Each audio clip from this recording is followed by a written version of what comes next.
It's 5:47 in the morning. I shuffle outside in my work boots, coffee mug in hand. And my driveway? Empty. 4 vehicles, vanished overnight like ghosts. No warning sticker, no notice on my door. Just 4 empty patches of concrete staring back at me in the cold morning air. I find the notice taped to my mailbox, signed by Darlene Fitch. At the bottom, in her own handwriting, "Standards exist for a reason, Mr. Tillman." What Darlene didn't know, what she never bothered to find out, is that I'm the owner of the largest towing company in this county. Play stupid games, win stupid prizes. And Darlene Fitch was about to win the mother of all prizes. What would you do if you woke up to every car gone from your driveway? And where are you watching from? Drop your city in the comments. Let's see how far this one travels. My name is Garrett Tillman, and I have lived in the Pinebrook Estates subdivision outside of Murfreesboro, Tennessee for 11 years. I know every crack and every sidewalk on this street. I've helped 4 neighbors move furniture, fixed 2 fences after the same storm, and organized the 4th of July block cookout every single summer since 2013. This isn't just a house to me. It's where my kids learned to ride bikes, where my wife Rhonda planted her garden along the back fence, where I park the trucks I've worked my whole adult life to afford. Now let me tell you about the business. Tillman Brothers Towing started with 1 beat-up flatbed and a phone number printed on a magnetic sign. Me and my older brother Clyde, working nights and weekends out of a gravel lot we rented for $300 a month. 20 years later, Tillman Brothers has a fleet of 19 trucks, contracts with 2 counties and a major roadside assistance provider, and a dispatch center staffed around the clock. It's not glamorous. It smells like diesel and rust and the particular kind of patience you need to deal with panicked strangers on the side of the highway at 2 a.m. But it's ours. Pinebrook Estates is one of those HOA communities that sold itself on the promise of neighborhood standards. Painted mailboxes, approved mulch colors, lawn height requirements that I am not making up, 2 to 4 inches measured quarterly, fine structure for violations, the whole enchilada. For the first 8 years, I barely noticed the HOA existed. Pay dues, mow the lawn, go about your life. The board changed hands the way these things do. Mostly quiet people who just wanted to make sure nobody painted their shutters neon orange.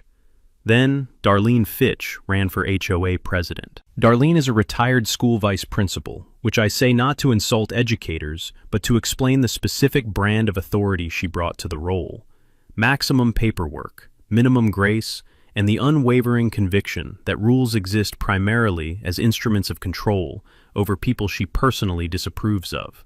She moved into Pinebrook 4 years ago and immediately began cataloging violations.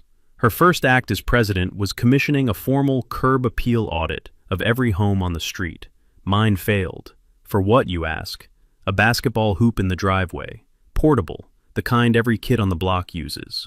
Recreational equipment visible from the street is prohibited per Section 4, Clause 9 of the Pinebrook CC and Rs, she informed me by certified letter. I moved the hoop to the backyard. No big deal. But Darlene wasn't finished. She never was. The trucks were next. I sometimes park a personal pickup, not a commercial vehicle, just a big crew cab F350, in my driveway when my fleet vehicles are at the lot. Darlene argued it constituted a commercial vehicle in a residential zone because it had my company name and logo on the door. I pointed out that dozens of neighbors had logos on their vehicles. Plumbing vans, delivery trucks, contractor pickups. Nobody else got a letter, just me, just the black man with the towing company. I want to be careful about this because I'm not the type to throw accusations around without evidence. But when your white neighbor 3 houses down parks his landscaping trailer in the driveway for 2 solid weeks and gets nothing, while you get a certified letter for a logoed personal truck parked on your own property for 3 hours on a Saturday, the math starts to do itself. I hired an attorney. I documented everything. I appealed the ruling. The board voted 4-1 in Darlene's favor. That one dissenting vote was a retired firefighter named Boyd Kellerman, who pulled me aside after the meeting and said, quietly, "This isn't over, and I don't like where it's heading." He was right. It wasn't over. It was barely getting started. The vehicle war escalated over the next 6 months in a pattern so textbook it almost felt choreographed. First, Darlene pushed through an amendment to the Pinebrook CC and Rs, the governing document that every homeowner agrees to when they buy in the neighborhood. The amendment, passed in a meeting with 11 of the 42 homeowners present, redefined commercial vehicle to include any personal vehicle bearing a business logo larger than 16 square inches. 16 square inches, that's about the size of a paperback novel.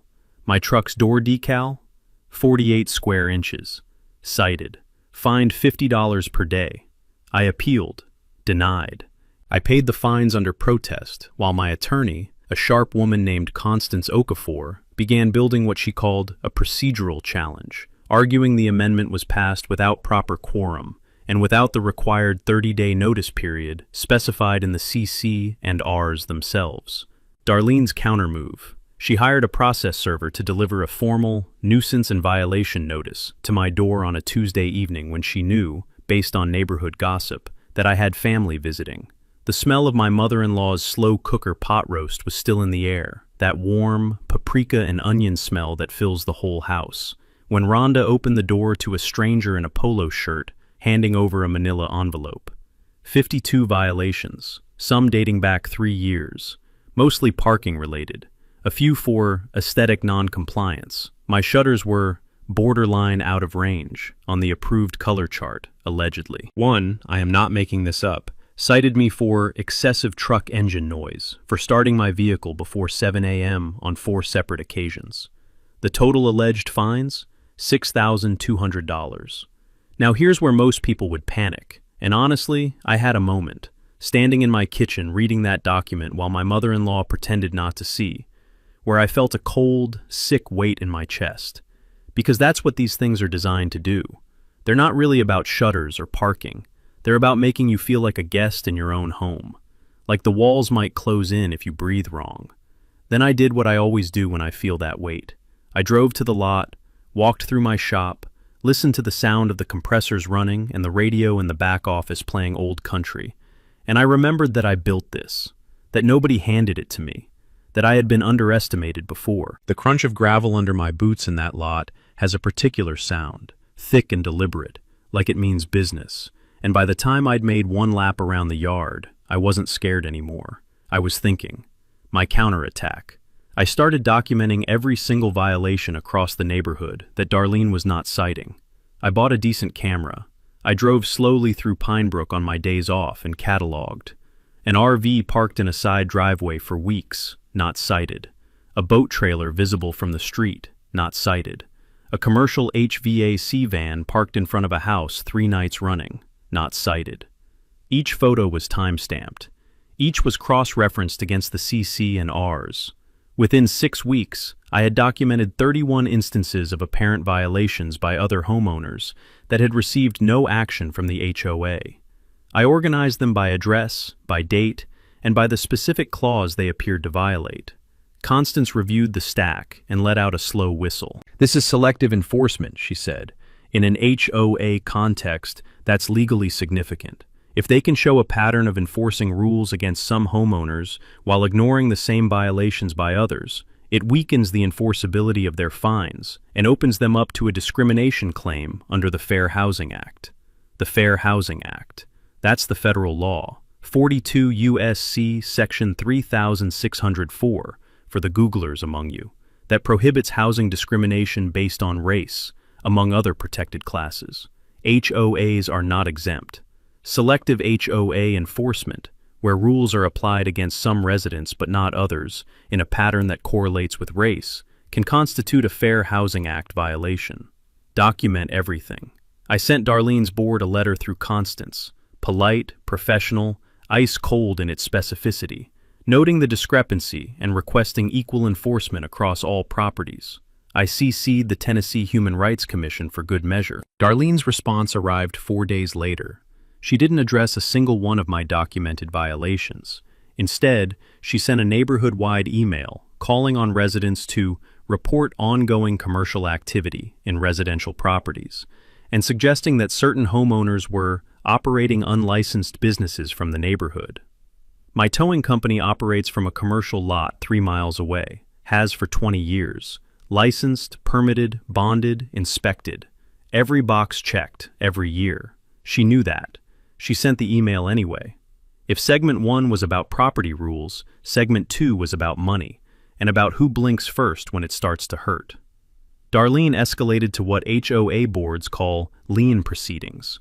This is the nuclear option in the HOA arsenal.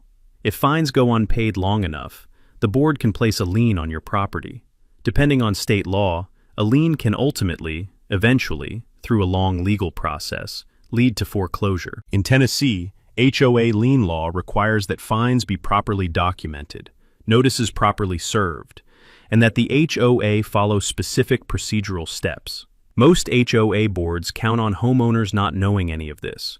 They count on people just paying to make it stop. I didn't pay. Constance filed a formal challenge to the lien, citing procedural defects in the way the violation notices had been served and the way the board's amendment had been passed without proper quorum. She also filed a complaint with the Tennessee Human Rights Commission, formally alleging a pattern of racially disparate enforcement. The THRC complaint did something interesting. It made Darlene nervous in a way the legal filings hadn't. Because a Human Rights Commission complaint is public record once it moves past initial review. And public records have a way of turning up in local news. The Murfreesboro Tribune runs a weekly column called Neighbor Matters. It's mostly lost dogs and zoning disputes, but the reporter who covers it, a young woman named Philippa Strand, fresh out of MTSU's journalism program, had been tipped by Boyd Kellerman that something was brewing in Pinebrook. Philippa knocked on my door on a Wednesday afternoon, and I invited her in for coffee. I told her the whole story. I showed her the violation notices. I showed her the 31 property documentation I'd given to Constance. I did not ask her to write anything. I just laid out the facts and let her decide. The article ran that Sunday. Pinebrook Estates homeowner alleges selective enforcement, files rights complaint. Above the fold. Online, it got 400 shares by Monday morning, which is basically viral by small-town Tennessee newspaper standards. Darlene's response was to call an emergency board meeting and vote to increase my monthly fines to $100 per day, retroactive to the date of the original lien filing. She also sent a letter to my commercial insurance provider, claiming that I was operating a commercial towing business from a residential address, a flat lie, apparently hoping to trigger a rate review or policy flag. My insurance agent, a man named Walt Pruitt, who has known me for 15 years, called me within an hour of receiving the letter. "Garrett," he said, "someone just tried to get you in trouble with me. I thought you'd want to know." He sent a formal letter back to Darlene's board, confirming that Tillman Brothers Towing operates from a properly licensed commercial address and that no investigation was warranted. One swing, one miss. But the fines were piling up on paper, and Darlene knew that the lien, even if ultimately overturned, would cloud my title and make refinancing or sale complicated in the short term. She was playing a war of attrition. Run up the legal costs, tie up the property, make it easier to just pay and be done. What she didn't know, what I had been quietly preparing since the day Constance told me about selective enforcement, was that I had been running a parallel investigation into the HOA's own finances. HOA financial records in Tennessee are required to be made available to members upon written request. It's in the state's Nonprofit Corporation Act, under which most HOAs are organized. I submitted a formal records request for the past 4 years of HOA financials, bank statements, vendor contracts, meeting minutes, and disbursement records. They stalled for 6 weeks. Then they produced a partial set of records, incomplete, missing 2 full years of bank statements. Tennessee Code Annotated, Section 66-27-502, requires HOAs to maintain and provide members access to financial records. Refusal or delay can be grounds for a court order compelling disclosure. Constance went to court. The judge ordered full disclosure within 10 business days. What arrived in that banker's box of records was not what Darlene intended to hand over. I don't think she'd read them closely herself, but Constance did, with a yellow highlighter and 17 sticky notes. And what she found made the parking violations look like a rounding error. Let me tell you what power looks like when it starts to feel threatened. It doesn't retreat. It doubles down, gets sloppy, and starts making mistakes. While Constance was working through those financial records, Darlene made a move I didn't anticipate. She went after my son. Marcus is 21. He's finishing his associate's degree in business administration and works part-time at the shop, mostly dispatching on weekends. He drives a 2009 Honda Civic he bought himself with money he saved over 2 summers. It had a Tillman Brothers bumper sticker on the back, the small oval kind, maybe 4 inches wide. Under Darlene's redefined CC and Rs, a bumper sticker is not a door logo, and a bumper sticker had never been cited before. Until it was. Marcus got a violation notice in his name. The sticker, the board argued, constituted commercial signage. Fine. $50 per day.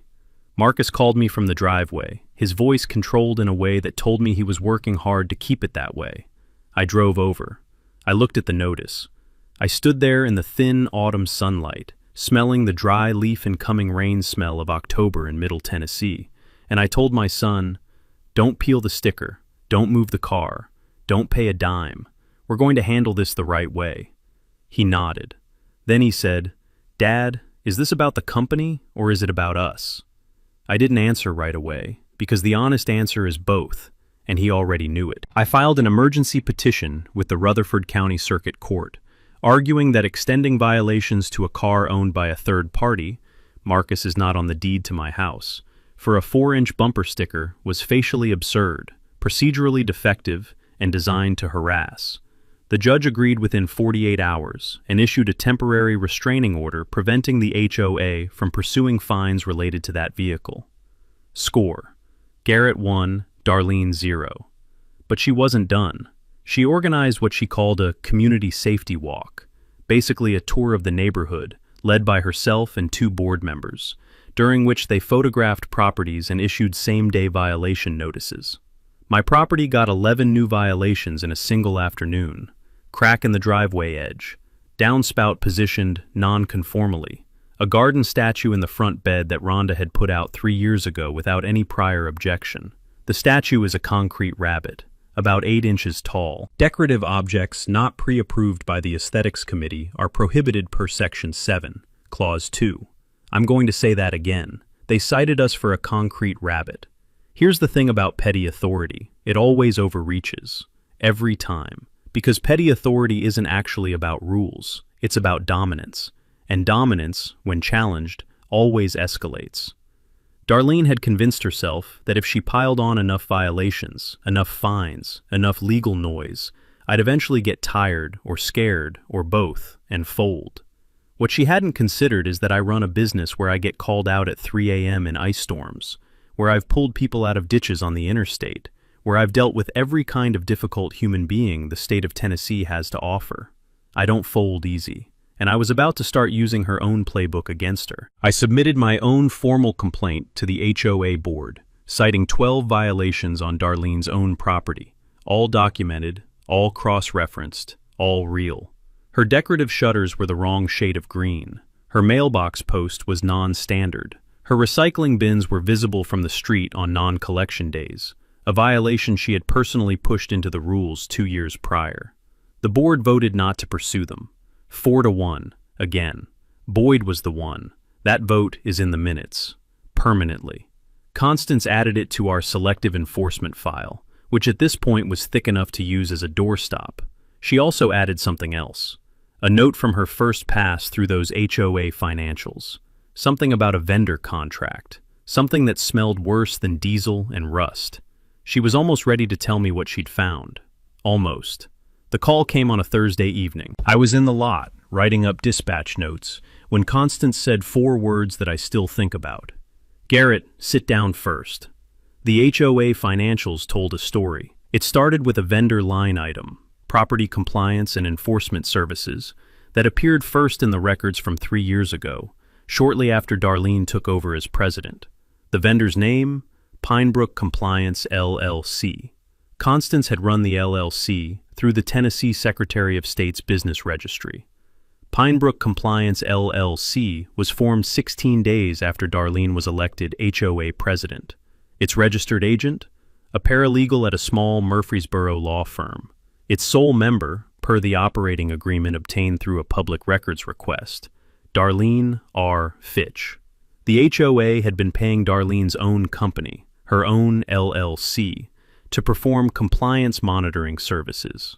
Over 3 years, the payments totaled $41,800, approved each time by a board that she chaired and a majority that she controlled. That is called self-dealing. In the context of a nonprofit HOA, it may rise to the level of breach of fiduciary duty and potentially fraud. Under Tennessee's nonprofit statutes, board members owe a duty of loyalty to the organization, meaning they cannot use their position to financially benefit themselves at the organization's expense without full disclosure and approval by disinterested parties. There had been no disclosure. There had been no disinterested vote. But here's the kicker, the detail that made Constance's voice go quiet on the phone. Among the services Pinebrook Compliance LLC had been paid for, towing coordination and vehicle removal oversight. The HOA, when it needed vehicles towed, had been routing those calls through Darlene's LLC, which took a coordination fee and then subcontracted to actual towing companies. Darlene had been skimming a middleman fee off every tow the neighborhood ordered, including, as it turned out, the company they'd most recently contracted with for the overnight parking enforcement sweep. That company was on a rotating preferred vendor list. The most recent preferred vendor, selected by Darlene, approved by her board majority, in a process that Constance described as suspicious on its face, was a small operation called ClearPath Towing. ClearPath Towing is a 3-truck outfit that operates out of a leased bay in an industrial park off New Salem Highway. They're a fine little business, nothing wrong with them, but they subcontract overflow work, nights and weekends, big jobs they can't handle alone, to a larger regional provider. That regional provider, the one ClearPath calls when they need backup, you already know, Tillman Brothers Towing. So when Darlene's board authorized an overnight enforcement sweep of the neighborhood, they called ClearPath. ClearPath, facing a 16-vehicle job overnight on a Friday, far more than their 3 trucks could handle, called their overflow provider. The dispatcher on duty, a college kid named Devin who works our weekend shift, accepted the job and sent out 4 trucks. Those trucks towed 16 vehicles from Pinebrook Estates, including 4 belonging to me and my family. My company, my trucks, towing my own cars, on a job authorized by a board trying to run me out of the neighborhood. HOA board members who route payments to personally owned LLCs without disclosure engage in self-dealing, which can constitute breach of fiduciary duty and expose the individual to personal liability, not just the HOA entity. I stayed on the phone with Constance for a long time after that. When I finally hung up, I walked back into the shop, and I laughed until my eyes watered. Because sometimes justice doesn't arrive like a thunderclap. Sometimes it arrives in a manila envelope full of financial records you had to sue to get. And it's better than anything you could have planned. You want to know what strategy looks like? It doesn't look like revenge. Revenge is hot and fast and usually blows up in your face. Strategy is cold, patient, and organized. It looks like a whiteboard in the back office of a towing company at 10 p.m. with 3 people drinking bad coffee, building something solid. Constance. Boyd Kellerman, the dissenting board member who'd been waiting for this moment. And me. We had 4 tools in our kit: legal, financial, procedural, and, the one I was most careful about, public. The legal piece. Constance was preparing 2 simultaneous filings. The first was a motion to void all fines and the existing lien, based on the procedural defects in the CC and R amendment and the documented pattern of selective enforcement. The second was a derivative action on behalf of HOA members, meaning we were suing the HOA board in the HOA's own interest to recover the $41,800 in self-dealing payments Darlene had routed to her LLC. Derivative actions are a specific legal mechanism that allows members of a nonprofit or corporation to sue its leadership for misusing organization funds when the organization itself won't act. Tennessee courts have upheld these in HOA contexts. Legal takeaway. A derivative lawsuit allows individual HOA members to sue on behalf of the HOA to recover funds misused by board members, even when the board won't police itself. The financial piece. Boyd, as a sitting board member with access to the HOA's operating accounts, formally requested that the HOA's accountant be engaged to perform a forensic review of all vendor payments for the past 4 years. He made this request in writing, copied to every board member, creating a paper trail. Darlene could refuse, but refusing, in writing, would look exactly as bad as it was. She refused, in writing. Boyd's letter, her refusal, and the supporting documentation went to the Tennessee Attorney General's Charitable Trust Division, which oversees nonprofit organizations, and to the IRS Form 990 Reporting Compliance Unit. HOAs that file, as nonprofits are required to disclose related party transactions. Pinebrook Estates had not disclosed a penny of Darlene's LLC payments in their 990 filings. HOAs organized as nonprofits must disclose related party transactions on IRS Form 990. Failure to do so can trigger IRS audit and penalties, and the forms are public record. The procedural piece was Boyd's specialty. He'd spent 30 years as a firefighter, which means he spent 30 years learning exactly how institutions protect themselves through procedure, and exactly how that procedure can be weaponized in return. He reviewed the Pinebrook bylaws line by line, and found what we'd been looking for: a provision allowing for a special recall election of board officers if 30% of the membership signed a petition. 42 homes. 30% was 13 households. Boyd went door to door. He is a big, quiet man with a gray mustache and a way of talking to neighbors that makes them feel like he's letting them in on something important, because he is. Within 10 days, he had 19 signatures, nearly half the neighborhood. The physical piece, and this is the one that still makes me grin, was the dispatch logs. Remember Devin, the weekend dispatcher who accepted the ClearPath overflow job? Good kid, thorough. He logs everything: time of call, caller name, authorizing party, job details, number of vehicles, coordinates, and, this is the part Darlene never considered, the account to which the job gets billed. ClearPath doesn't have a corporate account with us. They're a subcontract relationship, which means their jobs get logged under a referral code that traces back to whoever brought them the original work. ClearPath's original work, in this case, came from Pinebrook Compliance LLC, Darlene's own company, as part of her towing coordination contract with the HOA, which means the paper trail looks like this. The HOA pays Darlene's LLC. Darlene's LLC pays ClearPath. ClearPath calls my company tows my cars. I have that paper trail, all of it, in my own records. We set the date. The HOA was required to hold its annual meeting in the second week of November, per the bylaws. It was a public meeting. Any Pinebrook homeowner could attend and address the board. Philippa at the Tribune already knew something was coming. I'd told her to keep her Thursday evening free. Boyd made sure the meeting was properly noticed and that a quorum would be present.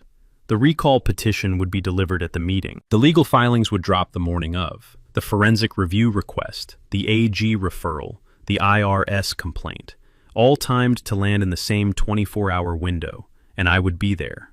With my dispatch logs and my attorney, we were ready. There's a specific kind of panic that hits people who are used to running the room, when they realize for the first time that the room is no longer theirs. Darlene hit that panic about 10 days before the annual meeting, and it was not pretty. First came the smear campaign. She sent a neighborhood-wide email, subject line, "Concerns about our community," implying, without quite saying, that I had undisclosed conflicts of interest with the HOA's vendor relationships, and that there were questions worth asking about how Tillman Brothers Towing had come to service the neighborhood. It was slippery, careful language, designed to plant a seed without leaving fingerprints. What she didn't account for: half the neighborhood had already signed Boyd's petition. They'd heard the real story. They weren't seeds, they were witnesses, and several of them forwarded the email directly to Constance as additional evidence of harassment. Then came the legal threat. Darlene's personal attorney, not the HOA's attorney, her personal one, paid from her own pocket, which tells you something about how seriously she was taking this, sent a letter to Constance threatening a defamation suit if we continued to publicly misrepresent the board's financial management. The letter was long on bluster and short on specifics, which Constance described in her response as a document that appears designed to intimidate rather than inform. Constance's response was 4 paragraphs. The first acknowledged receipt. The second outlined our evidentiary record. The third noted that truthful statements of fact, supported by documentary evidence, cannot constitute defamation as a matter of law. The fourth paragraph was a single sentence. We look forward to seeing you at the November 14th annual meeting. Then Darlene tried to cancel the meeting. She sent a notice to homeowners, signed only by herself, not the full board, claiming the annual meeting was postponed pending a legal review. Boyd immediately responded in writing that a unilateral postponement by the board president without a full board vote was improper under the bylaws, that the 30-day notice requirement for the meeting had already been met, and that the meeting would proceed as scheduled. He copied every board member, every signatory on the recall petition, and the HOA's own corporate attorney, who, it turned out, had not been consulted about the postponement and was not pleased to learn about it this way. The HOA's attorney sent his own letter to the board. The meeting would proceed. Darlene made one more move. She reached out to ClearPath Towing, specifically to its owner, a guy named Terrence Boggs, who genuinely had no idea what he'd stepped into, and offered to renew their preferred vendor contract at a higher rate, apparently hoping to buy his silence, or at least his loyalty. Terrence called me the same afternoon. He'd worked with us for years and wasn't going to play middleman in someone else's lawsuit. He told Darlene he wasn't interested in renewing and let me know what she'd offered. I thanked him. I made a note of the call, and I passed it to Constance, who filed it under potential witness. 4 days before the meeting, Darlene sent one final letter to every homeowner in Pinebrook. It was, by any measure, a remarkable document. 3 pages of grievances, accusations, and revisionist history, dressed up in the language of protecting community standards. She claimed to have dramatically improved property values. She claimed the enforcement actions had been uniformly applied. She claimed the opposition was driven by personal animosity and a small group of troublemakers. She did not mention Pinebrook Compliance LLC. She did not mention the $41,800. She did not mention that her name was on the LLC's operating agreement. Boyd read the letter, set it down on his kitchen table, and called me. "She's scared," he said. "I know," I said. "You ready?" I thought about the 5 a.m. morning with the empty driveway. I thought about Marcus's face when he got that bumper sticker violation. I thought about Rhonda's concrete rabbit. I thought about 20 years of building something that nobody handed me. "Been ready," I said. The 72 hours before the meeting were the quietest stretch of the whole process, and that quiet had a specific texture, the coiled spring stillness of something about to release. Constance filed the 2 lawsuits on the morning of November 13th, the day before the meeting. The motion to void the fines and lien was filed in Rutherford County Circuit Court. The derivative action against Darlene personally, seeking recovery of the $41,800 plus legal costs, was filed simultaneously. Both filings were public record by noon. Philippa Strand, who had been patiently waiting, published her second article that same afternoon. New lawsuits target Pinebrook Estates board president over alleged self-dealing. She had reviewed the court filings, the LLC registration, and the partial financial records we'd provided. The article was careful, factual, sourced. By evening, it had been picked up by the Tennessean's regional desk and shared over 1,000 times. Boyd had contacted 2 other Rutherford County HOA advocacy groups, organizations that existed specifically to help homeowners navigate HOA disputes, and invited their representatives to attend the meeting as observers. He also notified the Murfreesboro chapter of the NAACP, given the Fair Housing Act complaint. Their legal observer confirmed attendance. I spent the day before the meeting not strategizing. There was nothing left to strategize. I drove my route. I checked in on the shop. I had dinner with Rhonda and Marcus and my daughter Tamara, who is 16, and had been watching all of this with the sharp, quiet attention of someone who is building her own understanding of how the world works. She asked me at the table, "Do you think she's going to show up?" "I think she has to," I said. Tamara nodded, chewing, thinking. "Good," she said. Meanwhile, Darlene spent that same day making the worst decision available to her. She called an emergency board meeting the morning of November 14th, the morning of the annual meeting, and attempted to pass a resolution retroactively ratifying all payments to Pinebrook Compliance LLC. Let me explain why this was the equivalent of trying to unring a bell by ringing it louder. Under Tennessee nonprofit law, Retroactive ratification of a self-dealing transaction requires, at minimum, full disclosure to all members, a vote of disinterested board members, and a determination that the transaction was fair to the organization. Darlene's morning board meeting had none of these elements. Boyd refused to participate, walked out, and sent a text to Constance from the parking lot. She just tried to ratify it. No quorum. I walked. You'll want this for the record. Constance added it to the record. The attempted ratification, far from insulating Darlene, had actually made things worse. It demonstrated awareness that the payments were problematic, which undercut any argument that she'd acted in good faith. By the time the sun went down on November 13th, the legal filings were in, the newspaper articles were running, the Allied observers had confirmed attendance, and the recall petition, 19 signatures, nearly half the neighborhood, was in Boyd's jacket pocket, ready to be delivered. I ironed my shirt, polished my boots, went to bed. You know how some nights you sleep better than you have in months? When something that's been sitting on your chest for so long finally has a date and a time and a room, and your body just exhales? That was that night. The Pinebrook Estates annual meeting is held in the community room of the neighborhood's amenity center, a carpeted, fluorescent-lit room with folding chairs that seats maybe 60 people comfortably. By 6:45 p.m., and 15 minutes before the meeting's scheduled start, every chair was taken. People were standing along the walls. I counted at least 30 of the 42 Pinebrook homeowners present. 2 representatives from HOA advocacy groups sat near the back with legal pads. The NAACP legal observer sat near the door. Philippa Strand had a seat in the second row, recorder on the table. The smell of the room was old carpet and too many people, and the particular anxiety that gathers in small spaces when something is about to happen. The folding chairs creaked whenever anyone shifted. You could feel it, that collective held breath. Darlene arrived at 6:52, flanked by 2 of her board loyalists. She wore a blazer. She carried a binder. She had the look of someone who had told themselves, one too many times in the mirror that morning, that they were in control of this. She saw the room. She saw Boyd. She saw Constance, seated beside me in the third row. She saw the legal observer and the advocacy group representatives. She saw Philippa's recorder on the table, and she sat down and opened her binder like none of it was happening. The meeting was called to order at 7:02. Darlene moved through the standard agenda items with the rigid efficiency of someone hoping to run out the clock. Treasurer's report, read by a board member, not an independent accountant, noted. Old business, new business. She was moving fast, too fast. Boyd raised his hand. Point of order. Under the bylaws, any homeowner in good standing could raise a point of order during new business. Boyd was in good standing. He stood up, put on his reading glasses, and read the recall petition into the record. Calmly, clearly, name by name. 19 signatures. The room was so quiet, you could hear the hum of the fluorescent lights. Darlene said, "This petition will be reviewed by legal counsel before."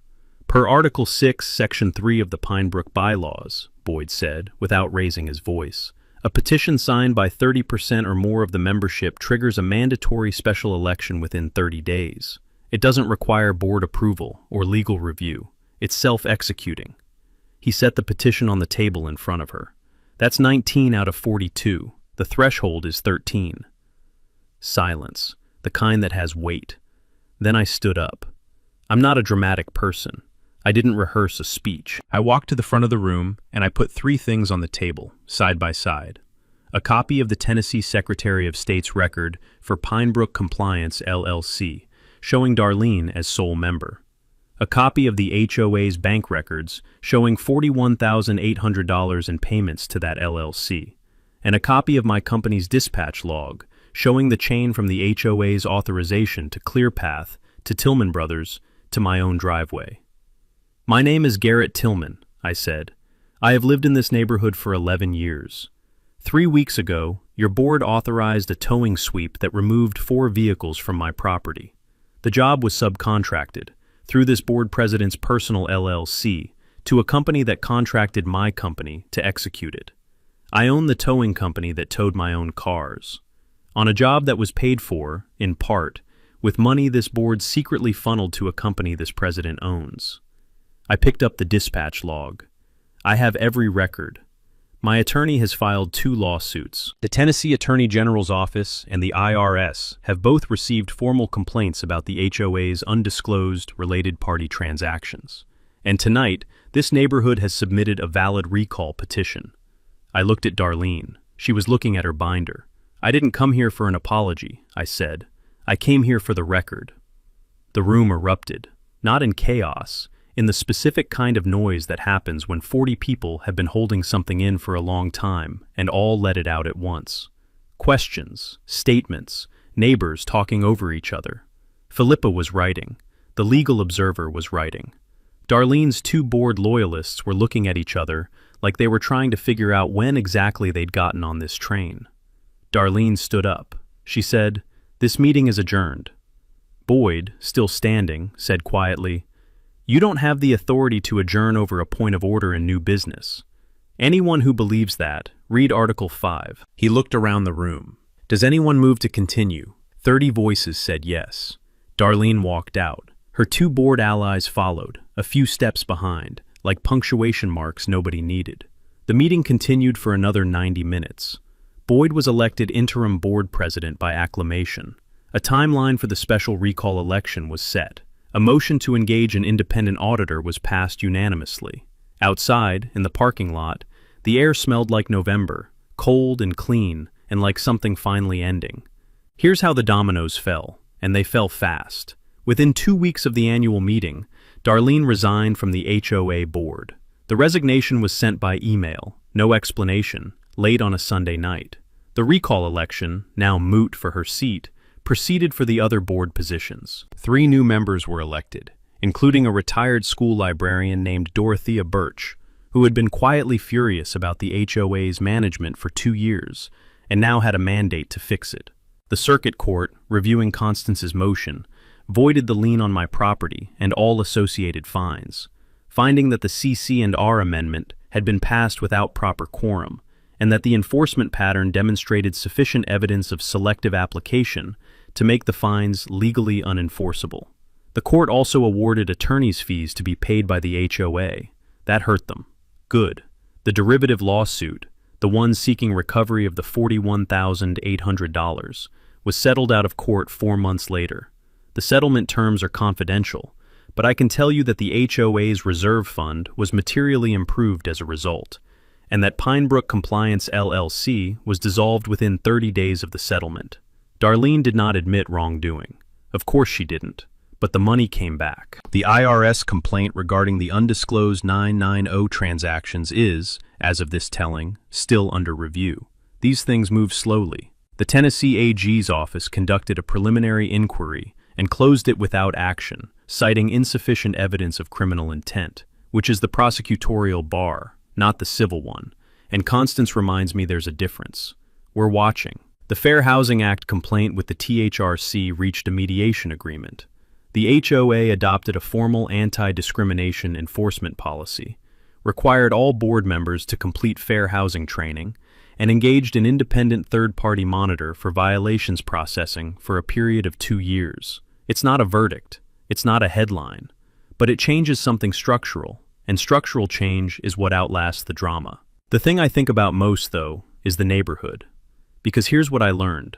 Darlene had not created a community that agreed with her. She'd created a community that was too tired or too scared to say no. When Boyd went door to door with that petition, what he found mostly was relief. Neighbor after neighbor saying, finally, someone is doing something. The community had been there the whole time. It just needed a door knocked on. In the spring following all of this, Pinebrook Estates held its first ever Community Improvement Day, organized by the new board, attended by 31 households, and focused on fixing real issues, repainting the amenity center, repairing the walking path, planting a pollinator garden at the entrance that Rhonda helped design. We grilled out. It was a real neighborhood for maybe the first time I could remember.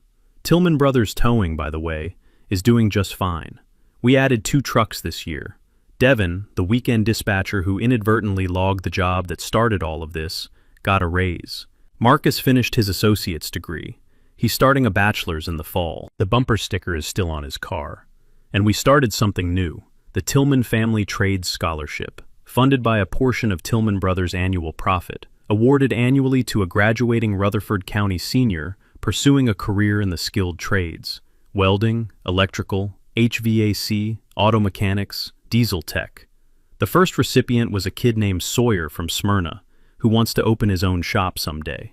I shook his hand at the ceremony and I thought, this is why you don't fold. Not because of the lawsuit, not because of the HOA, because somewhere down the road, the fact that you stood your ground means that somebody else gets a chance they wouldn't have had otherwise. That's the real win.